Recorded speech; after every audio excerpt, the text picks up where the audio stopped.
দেখো এখানে একটি সার্কিট দেওয়া আছে। এখানে প্রশ্ন করা আছে বর্তনীর তুল্য রোধ কত এবং বর্তনীর বিভিন্ন বিন্দুতে বিভব কত হবে, অর্থাৎ A B C D E F G এবং এইচ এই বিন্দুগুলোর বিভব কত হবে বের করতে হবে। এখানে বৈশিষ্ট্যটা কী দেওয়া আছে দেখো, এখানে সার্কিটের একটি ভূসংযোগ করা আছে। এই ভূসংযোগ করার অর্থ অনেকেই মনে করতে পারে যে এদিকে ইলেকট্রিসিটি প্রবাহিত হবে, তাহলে এই রোধের কাজটা কী হবে। আসলে এটা ডিসি ব্যাটারি সংযুক্ত করা আছে, তার মানে তুমি এখানে ধরে নিবে না যে এদিকে ইলেকট্রিসিটি প্রবাহিত হবে। আসলে ইলেকট্রিসিটি ডি এফ হয়ে প্রবাহিত হবে।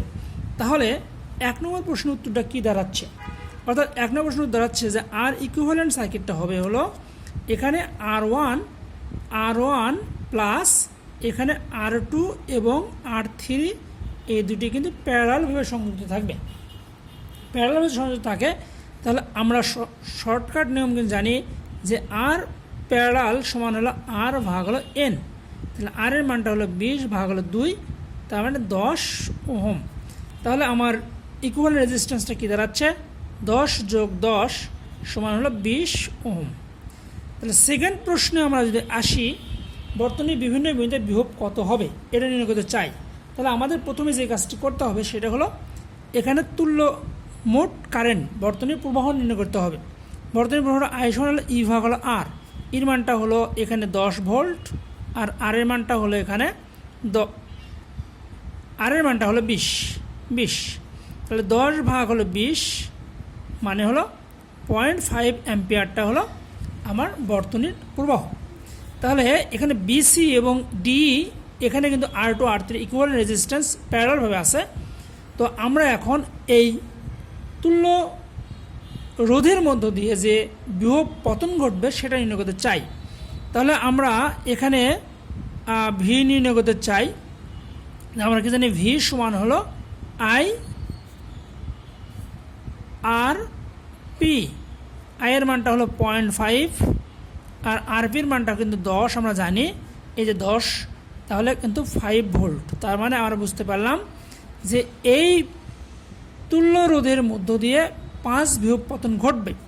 এখন এখানে কিন্তু ভূসংযোগ করা আছে, দেখো ভূসংযোগ করা আছে। তাহলে ভূসংযোগ করার অর্থ বুঝে নিবা যে এই বিন্দুর বিভব হবে 0 ভোল্ট।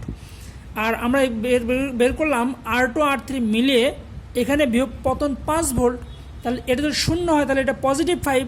তাহলে আমরা বলতে পারি যে at A B C, A B C যেহেতু সবাই একই সাথে সংযুক্ত করা আছে, তাহলে এই এ বি সিতে আমরা কিন্তু বুঝতে পারলাম ভোল্ট হলো 5 ভোল্ট।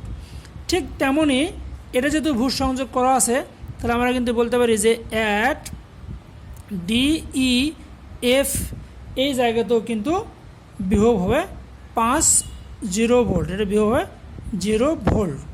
তাহলে 0 ভোল্ট পেয়ে গেলাম। R1 এর বিভব পতন কত সেটা এখন আমরা বের করে নিই।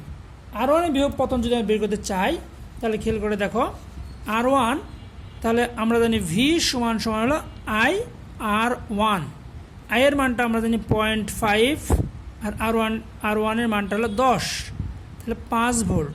তাহলে আমরা কি বুঝলাম, দেখো আমরা এখানে পেলাম যে R1 এর বিভব পতন হলো 5 ভোল্ট। R1 এর বিভব পতন 5 ভোল্ট যদি হয়, এটা যদি 0 হয় তাহলে অবশ্যই এটা নেগেটিভ 5, কারণ যত আমি সামনের দিকে এগোবো নেগেটিভের দিকে এগোবো ব্যাটারির কোষের, ততক্ষণ পর্যন্ত কিন্তু ভোল্টেজ ড্রপ মানে কমতে থাকবে।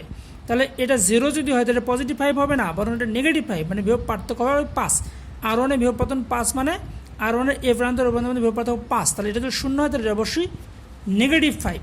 তাহলে আমরা বলতে পারি যে অ্যাট জিতে কী দাঁড়াচ্ছে, এটা হলো নেগেটিভ 5 ভোল্ট, নেগেটিভ 5 ভোল্ট। তাহলে এবিসি কিন্তু আমরা পেয়ে গেছি পজিটিভ 5 ভোল্ট। তাহলে আমরা দিতে পারছি যে এ বিন্দু পজিটিভ 5 মানে, তাহলে জি বিন্দুটা এইচ বিন্দুটা কী দাঁড়াচ্ছে, এইচ বিন্দুটা হলো পজিটিভ 5, তাহলে 5 ভোল্ট, তাহলে 5 ভোল্ট। তাহলে আমরা সবগুলো বিন্দু পেলাম। এখানে এ বি সি হলো দেখো 5 ভোল্ট, পজিটিভ 5 ভোল্ট, ডিএফ কিন্তু হলো 0 ভোল্ট, আর জি বিন্দুটা হলো নেগেটিভ 5 ভোল্ট, জি বিন্দুটা নেগেটিভ 5 ভোল্ট, আর অ্যাট এইচ বিন্দুটা হলো 5 volt. Thank you so much.